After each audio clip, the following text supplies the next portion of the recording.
Hey guys, it's Brooke with WTI.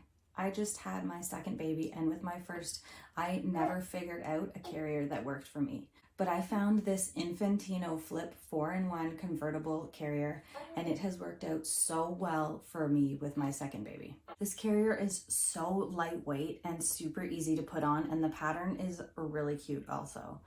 It is extremely adjustable. There's lots of extra straps, so if you're bigger or smaller, it is super easy to adjust.